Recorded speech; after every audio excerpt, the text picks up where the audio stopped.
Good afternoon. Thank you so much for joining the Center for E-Learning's professional development session for this week. It is my great pleasure to introduce you to our presenter, Dr. Lisa Desruisseaux. Lisa is one of the absolutely amazing members of the Center for E-Learning team. So we are delighted to have you here. So yes, today we are going to showcase rubrics, one of my favorite subjects. I've been teaching for many years, not unlike yourself, and not unlike yourself, I've had some many success stories and successes with my students, with myself in instruction rubrics, but I've also had a lot of challenges. So I'm really looking forward to having a conversation with you today about how we can use rubrics to not only evaluate student learning, but also engage students in their own learning, which is a key feature with rubrics. And so here are our topics. We're going to start by going over some of those essential components of high quality rubrics. Really, what are those pieces that make up rubrics? What are they for? What are the four basic types of rubrics? And we are actually going to be giving you some samples today. And everything that you're seeing today, by the way, is just that, a sample, an example. We want to give you things that you can feel free to use today in your classroom. So real easy stuff, real quick things that you can apply. And then lastly, we're going to close out by talking about how we can help students self-monitor, self-assess, and self-adjust their own work using rubrics. So let's begin, because we do have a full agenda.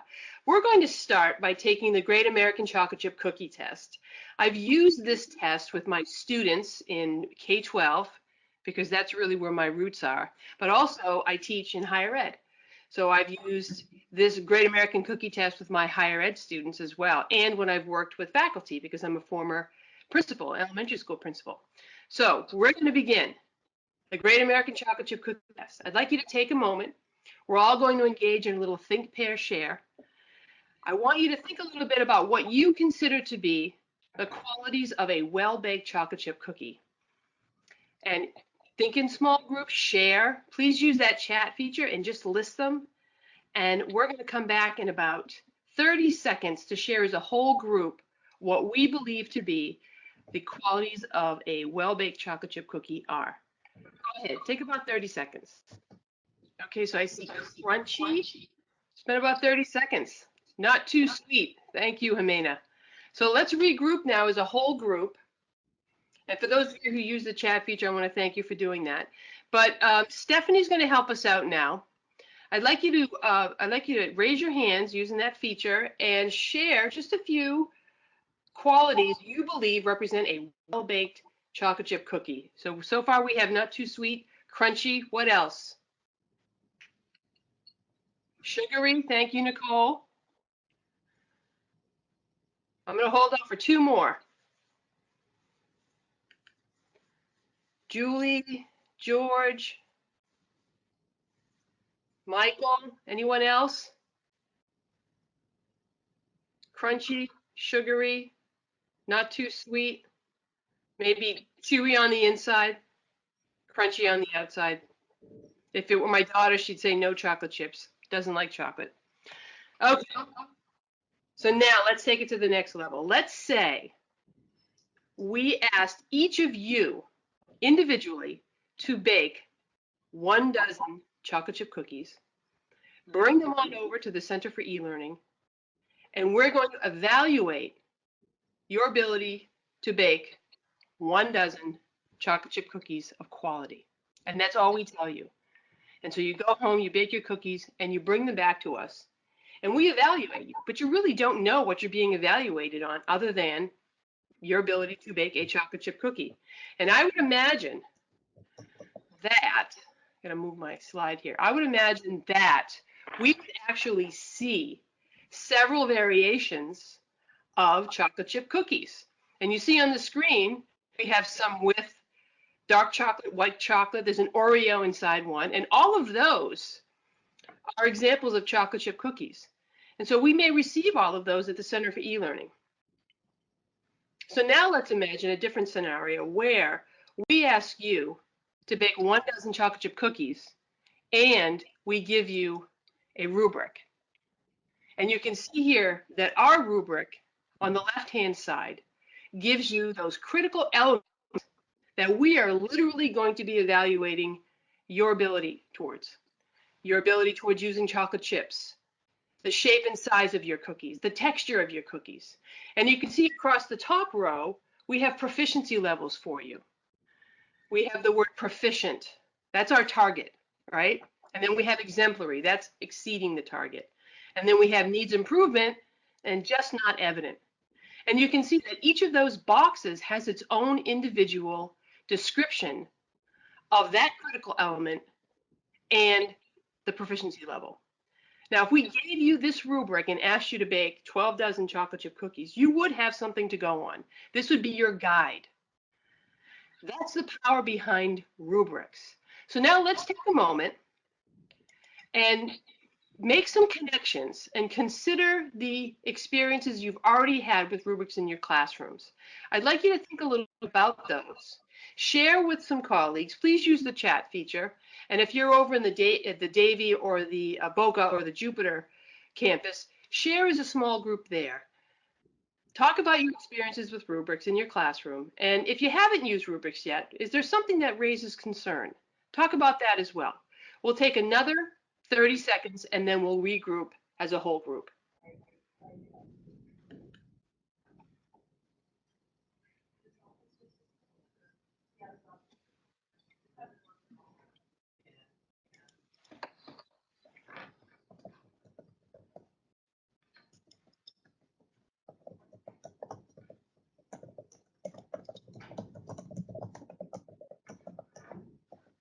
And so individually, those of you who are joining us virtually, please use that chat feature.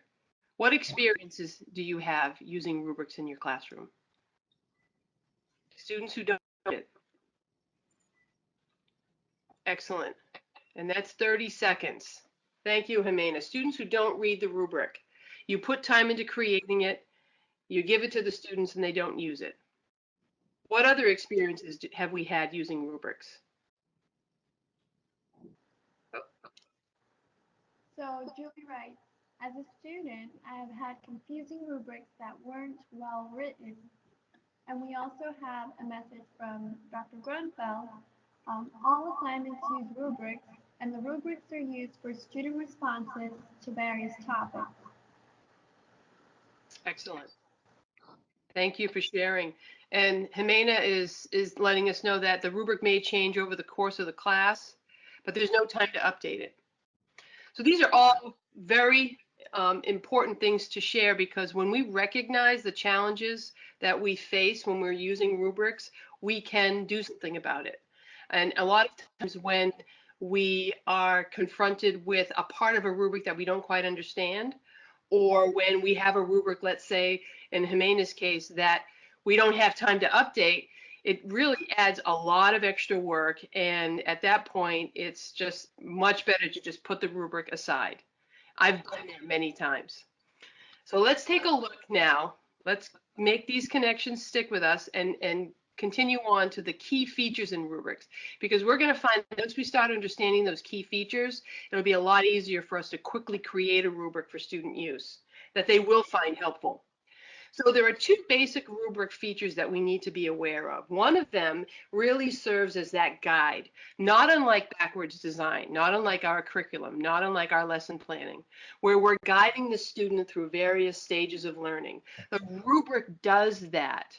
The rubric really, the power behind that rubric is when we give that rubric students as of day one in the class, or early on when that assignment is just starting to get going, so that they can see it and know how to apply their learning so they hit that target, which is that next feature that's so important, the proficiency level. Students really do need to understand what it is that's expected of them.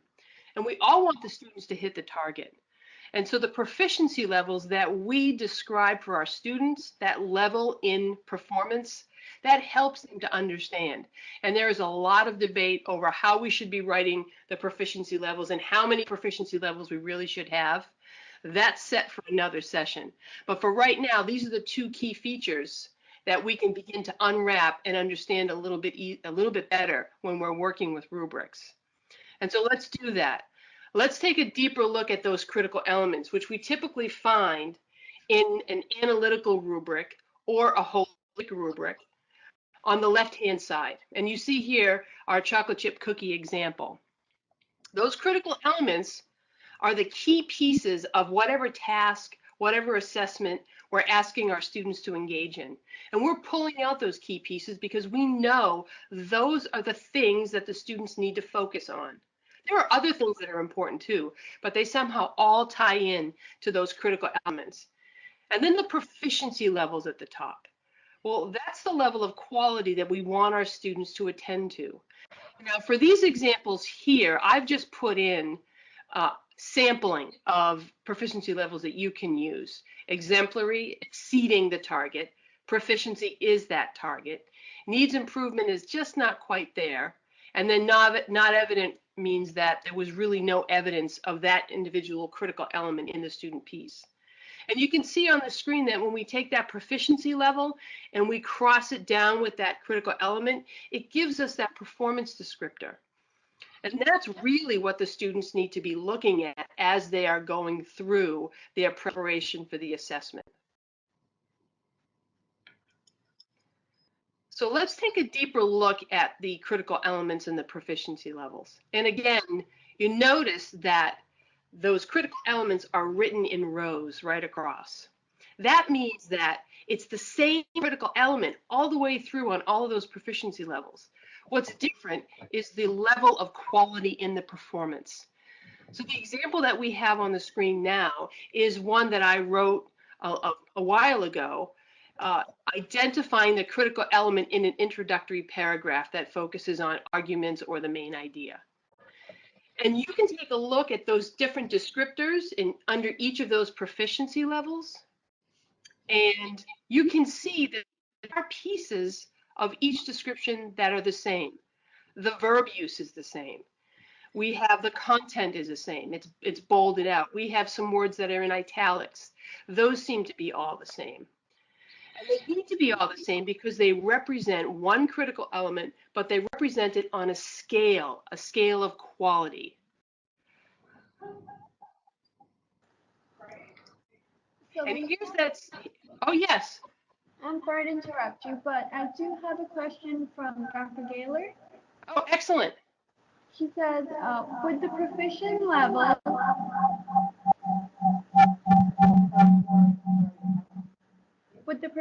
level equate to a letter grade of A? That's a great question. And I was actually going to talk about it in a little bit, but I will get to it right now. Part of the conversation about proficiency levels has to do with how many proficiency levels we will use when qualifying any critical element. Now, typically, you want to avoid using 3, right? So you want to avoid the not evident, proficient, and exemplary. Because what we know is that people tend to go right in the middle. You've got the 3 and they target right in the middle. When you go to 5, that's when people start equating proficiency levels with the grade, A, B, C, D, and F. Now, from my experience, the best thing to do when we're talking with students about the rubric and the use of the rubric, what it represents, is to bring the student's attention to these descriptors. Now, they're always going to be thinking in terms of grades. That's just what they're used to. But when we get them to look at the descriptor of each of those critical elements and talk to them about their performance, at least they understand what the rubric is for. And we can talk a little bit more in another session perhaps about how we can take each of those critical elements and score them or weight them differently based on their level of importance. So I'm wondering, did I answer the question okay? Did that help? Yes, ma'am. Thank you. You're very welcome. And before we go to the next part and talk about the shades of green example, Judy, would you just take a moment to talk with folks about your use with that chocolate chip cookie rubric? Oh, I'd be You and I delighted talked to. about that. Yeah, I'd be delighted to. I actually created, first of all, as a science teacher for elementary grades, I created a project where they had to evaluate chocolate chip cookies, and I used a similar rubric to what you had. And with the older groups, I was able to also use that to introduce them to the rubric and what to look for as they were looking at the chocolate chip cookies. So they had fun with that, and we got to eat them at the end. Yeah, I mean, when we're introducing rubrics, we're going to talk a little bit more about using rubrics and introducing our students to rubrics in just a moment. But as a rule of thumb, when we're introducing any tool of evaluation or instructional tool for that matter to our students, we want to make sure that we take the level down a notch, right? So we want to use the rubric example like something with chocolate chip cookies or something else that they would connect right away. They'd connect, but it really doesn't have to do with any terminology that may not be familiar with. So using chocolate chip cookies, even using the example that we shared with you today, that's a great way to talk with students about, hey, we're going to be using this great tool to help all of us learn a little bit about how we can self-monitor, self-assess, and self-adjust our work. So thank you, Dr. Judy, for sharing that. I appreciate it. Yep. Do we have any other questions or comments, or are people making connections to this?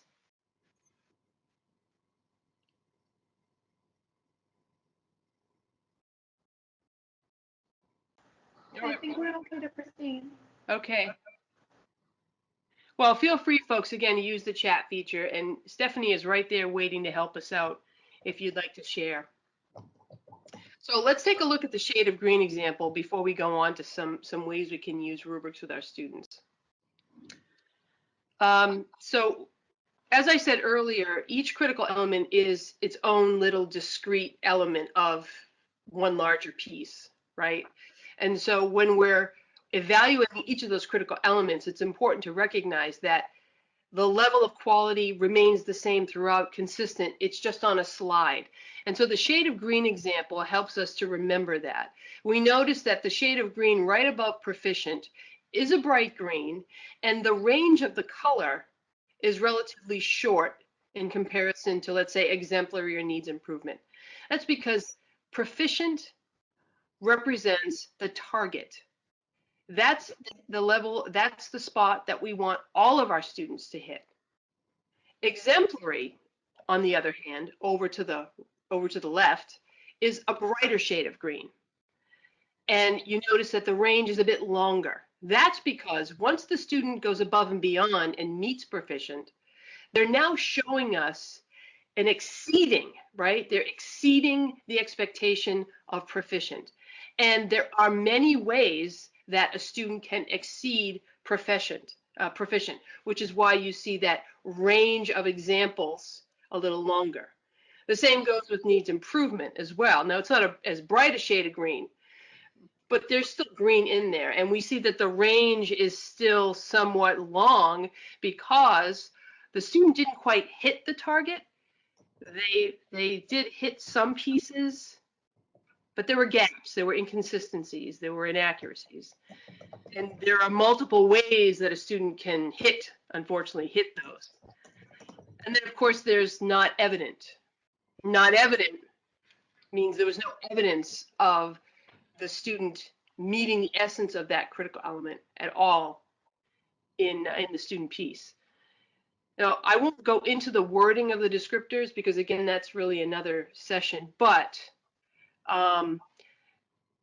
it's important to note that the language that we do use in rubrics it's part of the growth mindset language, right?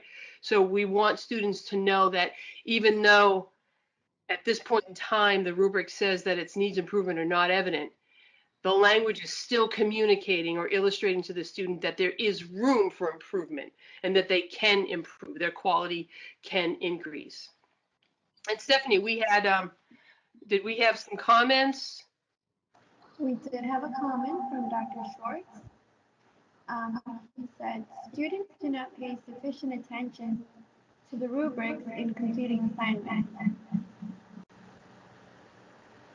I'm sorry, there was a terrible echo, Stephanie. I didn't quite catch that. He said that students don't pay attention to the rubrics because of what? Students do not pay.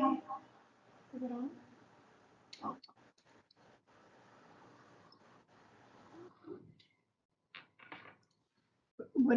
Does it work better for me to share it? Yes.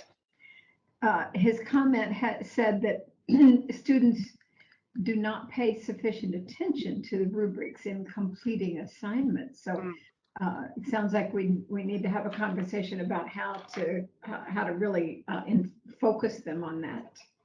Exactly. And it really does, in my experience, it depends on how we use the rubric and when we use the rubric in class. And like for all of us, when something is introduced to us, it doesn't necessarily mean that we're going to grab hold of it and we're going to use it to the best of its ability from the get-go. Students, just like us, there's a learning curve. And just from my own experience using rubrics as a student, if in the beginning when I was first introduced, and I'm sure others have experiences when you were first introduced to using a rubric when you were through the student lens, it's for some of us it's uncharted water. We don't quite know what it means. We don't know how to use it. So it's up to us to consistently use that rubric, use it appropriately, and we're going to give some examples in just a moment on how you can introduce your students to rubrics in your classroom as early as this afternoon, quite honestly. And we're also going to talk a little bit about how we can really put students in the driver's seat when using these rubrics. Any more comments, Judy? No, that seems to be it at the moment. Okay, thank you. And really, thank you, folks. Thank you, Harry. Yeah. Yes, thank you, Harry. I appreciate that. And feel free, folks, anyone else to share. Rubrics should be clear and concise. I've seen some rubrics that were incomprehensible and others that were so long I didn't even know what the goal was. Yes, agreed. And you notice that the descriptions in this critical element, I could argue that some of them, in the way it's written here, may be a bit too long. But again, when you're using the descriptor to qualify the different level of proficiency, and you read it with students and explain it to students, and again, I'm going to show some examples in just a moment, it really does make a difference in the way that they understand and comprehend how to use that rubric. And how do we limit subjectivity within the color range? Oh, Harry, it's like I paid you to be here today. So Harry, I'm going to answer that question in just a moment with the next slide. So subjectivity and objectivity in rubric use. So I'm going to answer that by just quickly going over the 4 basic types of rubrics. And on the screen right now, we see 2 of the most commonly used rubrics in class. The holistic rubric is commonly used for larger projects, like a capstone project. It has broad critical elements that really are not drilled down at all. So in like a capstone, in like when we're working on portfolios with our students, we're working on assignments that really do span an entire course. The student is working progressively on that course, on that assignment throughout the course. And at the very end, we use a holistic rubric to score, to evaluate student work. When we unpack that holistic rubric, then we can start to see a greater measurability, because now the analytical rubric, which is what we saw in that cookie example, has those critical elements, the pieces, discrete dimensions that we literally would pull out from, let's say, a holistic rubric and put in the grid to really target each individual specific. Now, here's the big deal with these 2 rubrics, and this goes to Harry's question about subjectivity. Because the holistic rubric is written at such a broad level, the variability in the way that we interpret these broader critical elements in a holistic rubric is limited because they're broad. Whereas in an analytical rubric, because we're drilling right down to those critical elements, those tend to be more unreliable in terms of interpretation. And what that means is when we're using common rubrics, whether we're using them for our online course or whether we're using them in a traditional setting through a program, let's say, if we have multiple people using the same rubric, the same grade or the same level in a program, they're all reading that rubric, even though the language is written in a low inference style. We're all reading that rubric with our own lens, our own experience, our own opinions regarding level of quality, and that does impact reliability. And there's a whole other conversation that we could have about calibrating rubrics. And I've been a part of that with faculty, which is a very powerful exercise. But that's really the two big pieces of reliability, the holistic and the analytical rubric. Harry, does that sort of help? It's getting people together pretty much. If we're worried about the reliability piece with those analytical rubrics, it really does. What matters is getting the faculty members together and having a conversation about how they interpret each of those critical elements, and really using a piece of student work to score all together. That's the calibration exercise. Scoring that common piece of student work using the common rubric and having a conversation about what those critical elements really look like. That's a very powerful professional development opportunity. So Harry, did that help?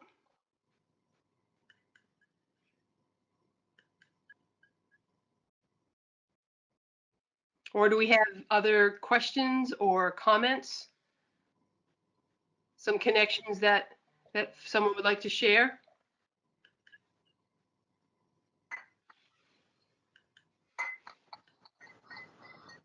Stephanie, anything else before we go on? I could not hear Harry. I think we're ready to proceed. I'm sorry, say it again. I think we're good. Okay, thank you. So here are the next, we only have a few more moments, but here are the next two most common types of rubrics. We have a task-specific rubric, and then we have a general rubric. I like using these types of rubrics for several reasons, but I put the 3 or 4 most at the top of my list on the screen. For a task-specific group, yes. Sorry to interrupt you. Stephanie, you want me to share it? Yes, please. Absolutely. Harry, and we appreciate your input today, my friend. The students invariably want to know, what did I do wrong? And he says, I have tried adding specific comments to the analytical rubrics with mixed success. Mm-hmm.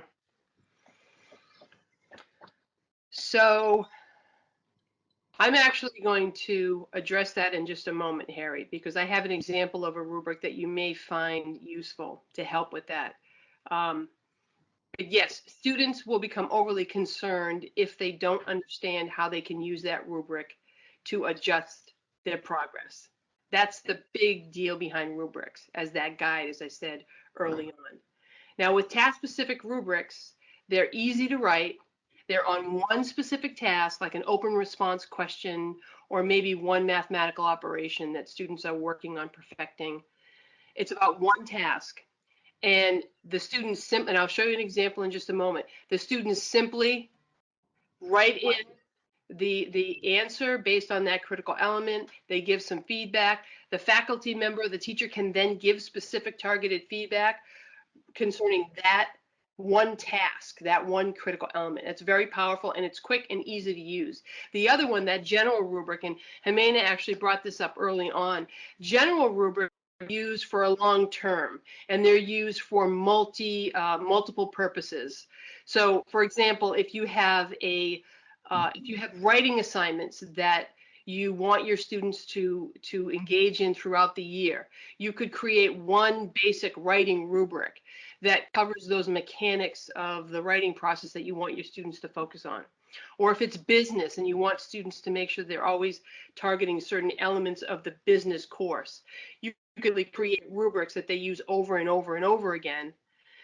When you create them, you have to keep in mind what you're going to be using the rubric for, so you don't find yourself having to go back and rewrite when you don't necessarily need to. So now let's talk a little bit about, so those are the 4 most common types of rubrics, but let's jump right ahead to some examples, okay? So we want to engage students with rubrics right away. And early on, I talked about handing out the rubric to the student and going over the rubric with the student. Now, the time spent in class to do that can be time well spent. And I'm telling you, once they understand and consistently use those different types of rubrics, or even one type of rubric, if that's what you want to start with, right? Sometimes starting small is better.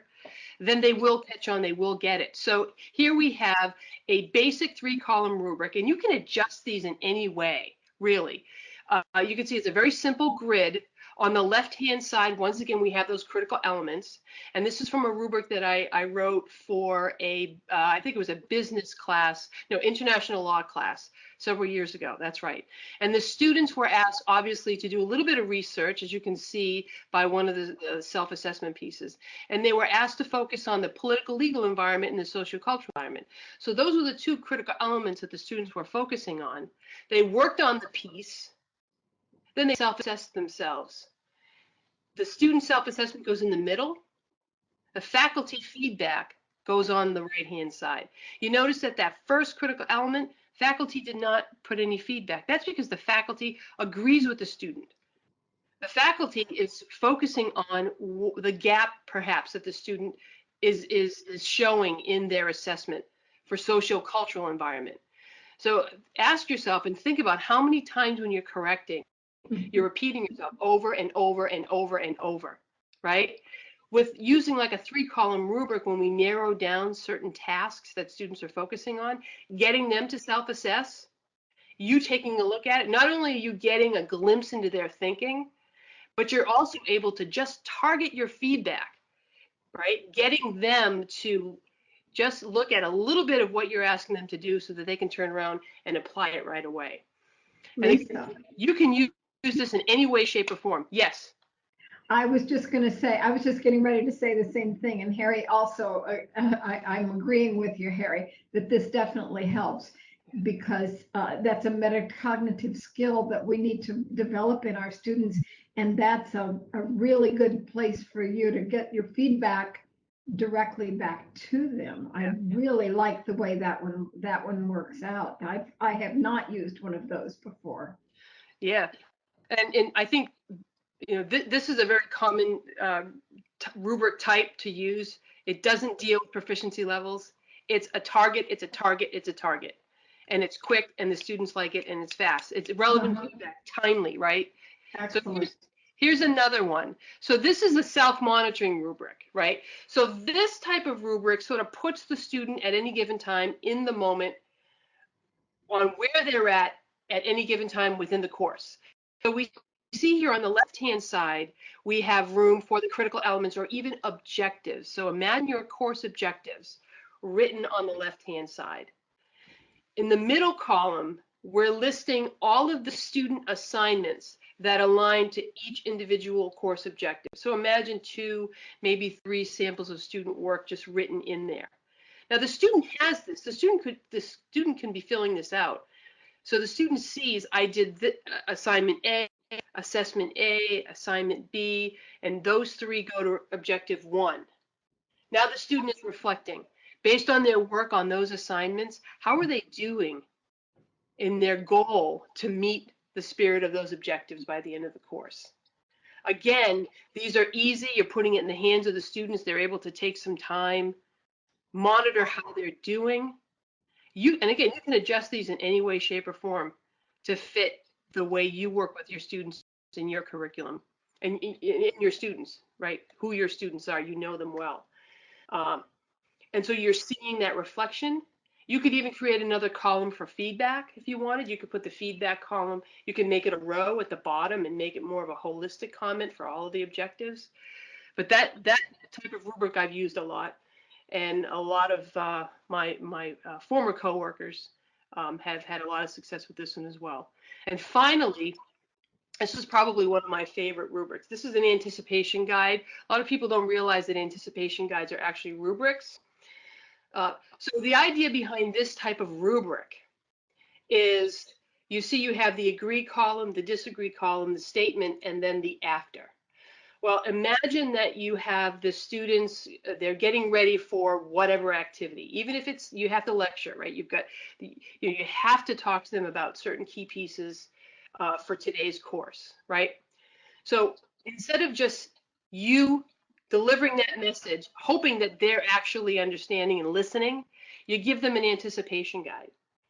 And on the anticipation guide, before you even expose them to the activity, you list statements. Doesn't matter how many statements, 3 statements, 4 statements. And some of those statements could be false statements, some could be true, some could be a little like in between. And so the idea is, before the activity, the students will mark whether or not they agree or disagree with that statement. And then they go through the activity. And they're listening for those statements because they know that at the end of the activity, they now need to mark whether they still agree or disagree. And they have to explain why or why not, using evidence to support their thinking. That's powerful. And so the students already know what they need to be listening for. And I know people who use this type of rubric in several ways. One common way is to have the students go through the lesson or the activity or lecture, whatever, but the rubric is put aside and they're listening. And I've also had people say, no, it doesn't really work because they're not really remembering. I like them to have those statements right there in front of them. And so those people are the ones who fill it out, go through the activity, have the paper in front of you, and then you fill it out again afterward. Very powerful, very, very powerful. And so I have one final activity I'd like to share with you. So this is called a student work analysis, and it sort of goes along with what we were talking about earlier in regards to rubric calibration. But what we're doing here is we're giving students a rubric, and we're also giving students samples of student work pieces. Now that doesn't mean that they're getting an entire marketing plan or an entire, essay or, research paper, but perhaps you're giving them a sample of something, one task, let's say, and it's anonymous, okay? And I recommend that you don't use student work samples from students from other courses, but like those students have already gone, you've gotten permission to use their work or whatever.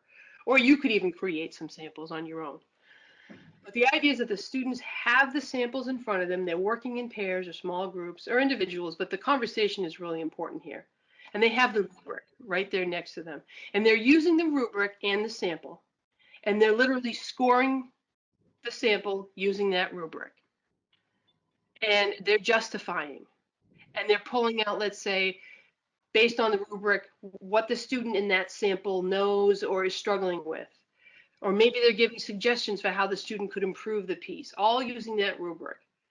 That's a very, very powerful activity. If you can make it work in your classroom, that's the way to go. Judy, did you have something to say? No, this is beautiful. And I said no, and then I start talking. But that is a powerful experience, and I definitely am going to be incorporating that. Yeah, well, good. And that's it, folks. Those are my my examples. A little bit sharing a little bit of what I know, what I've experienced. Anyone have anything to add? Because I've talked way too much. And Lisa, let me ask you one other thing on the slide right before this one with the anticipation guide. Yes, I would like at some point, not right now because I know we're close, but I would like to see an example of that one because that isn't anything I have been familiar with, and I would like to try that one out as well. Yeah, I mean those are easy samples to create too. I mean, really, it's there's no limits here with this one. You could adjust it. The idea is that you're engaging students in the moment, and you're literally giving them the pieces that they need to attend to. because so often we're listening and we're not, what are we listening for? Right? Yeah. We want to be able to target their thinking. And it's not like we're spoon feeding. I've had that conversation, and I can understand where someone would come, from to think that. But this, as a learner myself, I go to a class, I engage in an activity, and I am listening for something that interests me, for something that I didn't know, something that I agree or disagree. So as a lifelong learner, as an adult learner, I know what I need to listen for. A lot of our students don't necessarily have that skill, No. especially if they've never experienced anything like an anticipation guide or have ever worked with rubrics. Yeah, that's a great plan. I appreciate that. Yeah. Anyone else? Thoughts, comments, questions? And I will let everyone know that we will send information out to you later on this afternoon, so that and maybe perhaps we can convince Lisa to create a couple of samples for us so that we can see how some of these would work out. Sure. I'd love to do that.